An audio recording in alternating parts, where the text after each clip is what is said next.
What is going on, everybody? I am the FDGURU, bringing to you guys a Monday MLB edition of my DFS podcast. We have 9 games on the main slate tonight. We also have Game 5 of the NBA Finals. We'll see if the Celtics can bounce back and take home Banner 18 at home tonight. We'll obviously have single game content for that. We've been doing really well with that for the most part in these finals. Starting at 6:40 Eastern tonight, so a little bit earlier than usual. We're used to seeing 7:05, 7:10 lock times, but we have a few games at 6:40. And if they made that an early slate, those 3 6:40 games, it just wouldn't be a big enough main slate, so they just combined it all. We have a 2-game after-hours slate as well at 8:40 with that Rockies game. We have 15 miles per hour wind blowing out at Coors Field with one of the best hitting teams in the Dodgers there. It's hot. We have a 12.5 over-under, so Ohtani's going to be a priority tonight because he's probably going deep. But as usual, I'm going to talk about a expensive pitcher I like, a cheap pitcher you could get away with, and then some bats for this slate. Looking to start out the week on a good note. The Dub Club was doing well over the weekend. The main slate off my website, not so much, but a lot of the afternoon-only slates and early slates we cashed. We hit yet another parlay off my Dub Club. This is one of my members. 225, 831 return.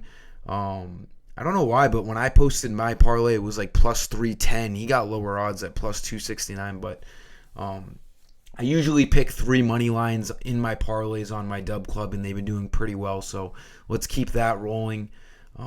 Again, you can sign up through the Dub Club with the link below this video for a free trial, but let's get into today's plays. Paul Skeens is the obvious best play. He's projected the most fantasy points on this slate, more than Max Fried, more than Sonny Gray. Paul Skeens just looks great at 10,300. He's at home against the Reds. He's a minus 192 favorite, projected for 42 plus fantasy points. Just an easy play. Now, he is 10,300, so we're going to have a harder time getting to those Dodger bats because they are expensive.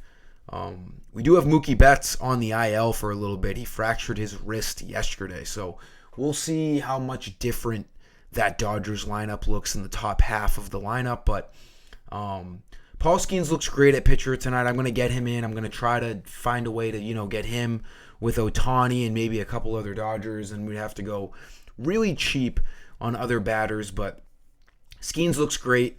One other guy you could look at if you want to go cheap, Jose Soriano looks like a fantastic cheap play on tonight's slate. 7,900 against the Brewers. He's projected for 30 fantasy points. If you go on Prize Picks and you look at pitcher fantasy score, Soriano's number is at 30 tonight, which is high. 7,900, very cheap. If you're sub 8K, all you need to do is get over 25 fantasy points, not even, and we're feeling really good about it. Brewers can strike out. He's been pitching really well as of late. He can go deep into games. The Angels have nothing to lose. 8 innings against the Diamondbacks. 6 innings in the prior 3 starts, and then 7 2/3. So this guy has been a bit of a workhorse over his last 5 starts. I like him tonight. He's not a favorite, though, at home, which is not great. The Brewers are minus 112, so it's basically a pick 'em. But I like Jose Soriano here. I definitely like him for GPP. You're going to be able to stack the Coors Field game if you pick Soriano. For cash, though, I do like Paul Skeens more. His raw points on tonight's slate could be very valuable because we all know how good this young guy is.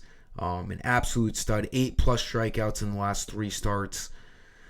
10,300 just isn't a high enough price in my opinion. He should be 11K at this point.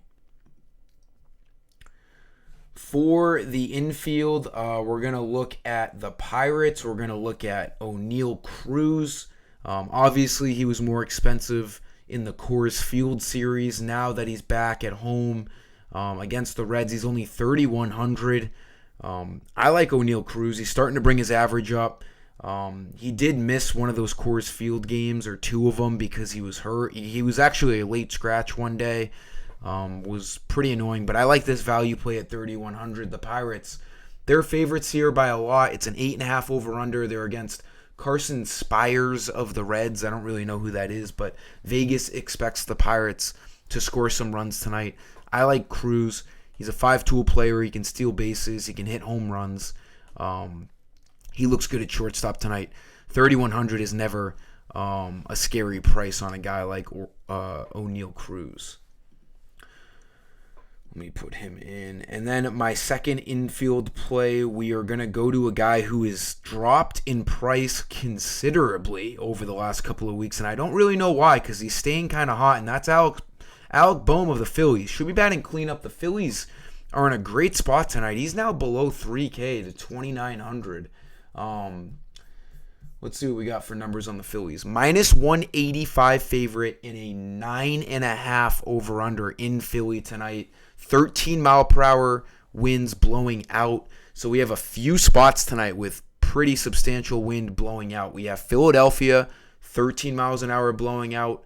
We have Colorado, 15 miles per hour blowing out. And we have Wrigley Field, Chicago Cubs against the Giants, 16 miles an hour blowing out. So we have, because of those winds, we have a result of high over-unders. 12.5 in the Coors Field game, 10.5 at Wrigley Field for the Cubs, 9.5 in Philly. So those are the top three games to be looking at tonight.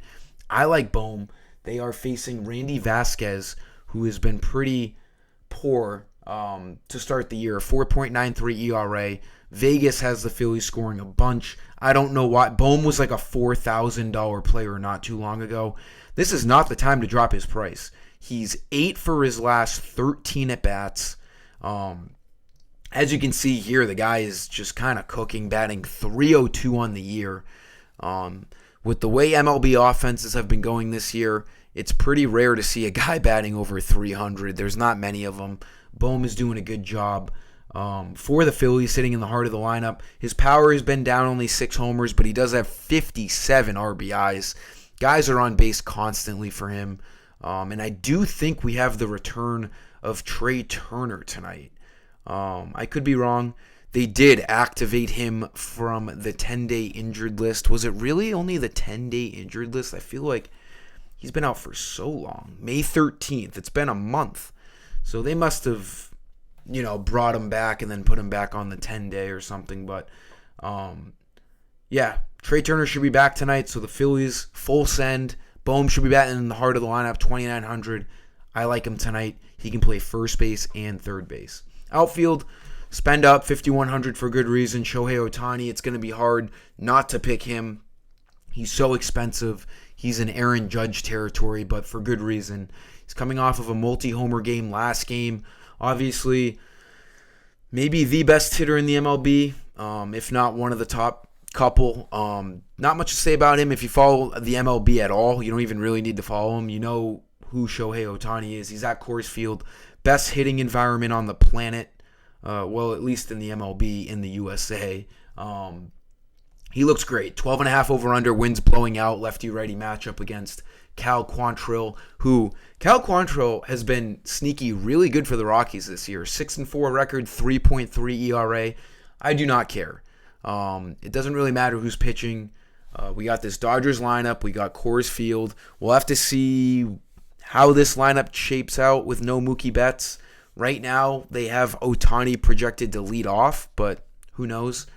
Maybe we get a value bat in there, but I like Ohtani at 5,100. Spend everything we have. Find some cheap bats elsewhere.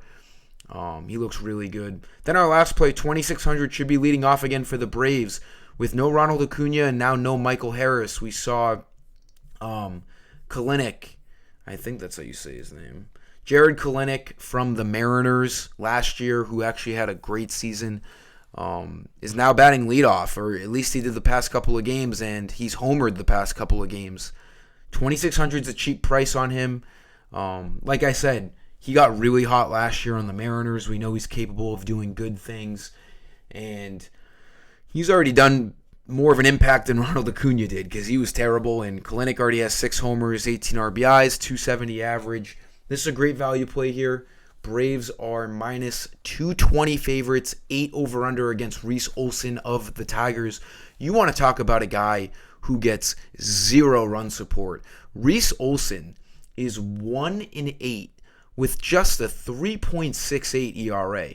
How does the man have 8 losses and 1 win when he has a sub-4 ERA? This guy gets 0 run support, but all in all, he's not a good pitcher, at least not lately. His last 2 starts, he has a combined 22 hits given up for a grand total of 12 earned runs. This guy's been getting smacked.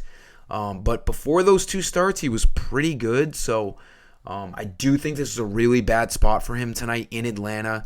I do like picking Kalenic as a leadoff hitter, most likely lefty-righty matchup, 2,600. He's a good value piece on this slate tonight.